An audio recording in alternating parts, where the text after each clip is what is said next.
I do this work because I survived a really violent relationship, and it took me getting into this work and understanding it to really see that it's just so widespread.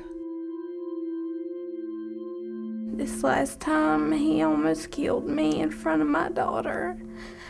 But what happened to you shouldn't happen to anybody ever. I know that. That's why I'm here. What do your parents have to say about it? Why didn't you just leave? Did he ever threaten to kill you? Yeah, lots of times. She is still living, correct? She's still alive. The local prosecutor, he declined to prosecute because he said she should have tried to get away from him. If he was convicted only of misdemeanor assault on a female, what would he be looking at as far as time? The most he could receive is 150 days in jail.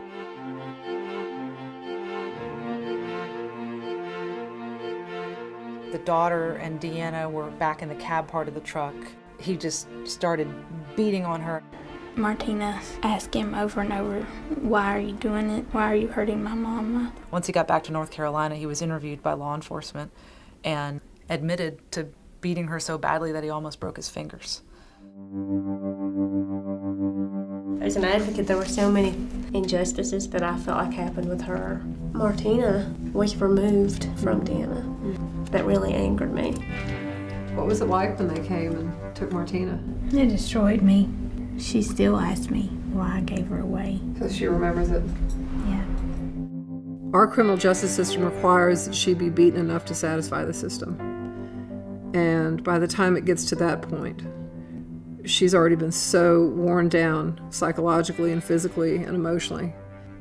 You know, the courts have told her that she doesn't have value, and her partners told her that she doesn't have value. Perhaps family and friends have done that through their actions with her. Why don't you just leave him? Why are you staying with him? That's when it's really time for advocates to really step up.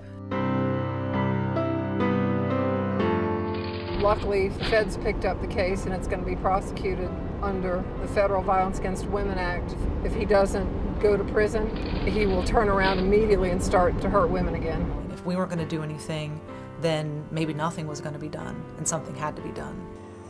I'm not going to let him get away with what he done to me, my daughters. Nobody should get away with this. Nobody. I'm always so astonished and moved at the people who want to come into this movement and do this work, because it's not easy work. It can be heartbreaking and frustrating, but it can also be unbelievably uplifting.